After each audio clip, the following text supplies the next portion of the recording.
পরিবর্তন নিয়ে আসছেন। আমরা বলতেছি 18 নম্বর ওয়ার্ডের, 17 নম্বর ওয়ার্ডের, 8 নম্বর কি জানি 11 নম্বর ওয়ার্ডের, 12 নম্বর ওয়ার্ডের কারো কোনো মাল দেয় না, কারো মাল দিতেছে না।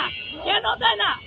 আমরা গরিব দুঃখী অনেক লোক আছে এখানে, কেউ এই তেল কেন দেয় না? আমরা গরিব দুঃখী অনেক লোক আছে এখানে, কেউ এই তেল চাল দিয়ে একটা সংসার, ছোটখাটো সংসার চলে। কিন্তু এখন এই অভাবের দিনে এখন কেন আমাদের এই পিসিবির আটকে দিল, সেটা আমরা প্রতিবাদ করতে আসছি। আমরা পিসিবির মাল চাই, আর কিছু চাই না, পিসিবির মাল চাই। তারা বলছে আমাদের বড় পিসিবির মাল বন্ধ কেন?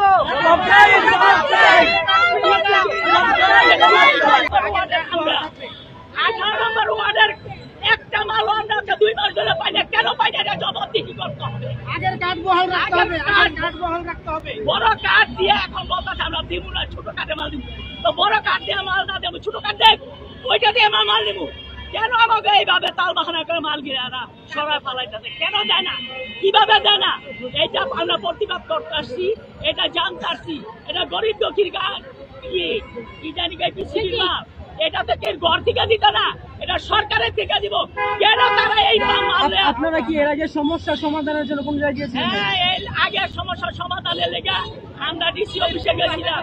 ডিসি অফিসের মধ্যে আমাকে বলছে যে আপনারা 2-3 দিনের ভিতরে আপনারা পিসিবি পাইয়া যাবেন, পিসিবি ছোট কাঠ পাবেন। তো ছোট কাঠ কবে পাবো বলেন? বললো যে আপনার এখন কোথায় আছে ছোট কাঠ? বললো যে আমাকে আছে, এই ছোট কাঠ আছে পৌরসভায়। পৌরসভায় যদি থাকে তো দিব, পাবো কবে? ওই আমরা 2-3 দিনের ভিতরে পাবো। 2-3 দিন যাওয়ার পর একটা 15 দিন হলো, কেন এটার জবাব চাই? লজ্জা হওয়া উচিত, লজ্জা হওয়া উচিত। এই দেশে যে আসে রক্ত চুষা খায় গরিবের। এই আমাদের দেশে গরিব কি চায়? আমাদের দেশে গরিবটা দুটো ভাত, থাকার জায়গা, একটু লামসাম দিয়া ডিসিবি লাইট ঠিক করছে, ওইটাও সহ্য হয় না।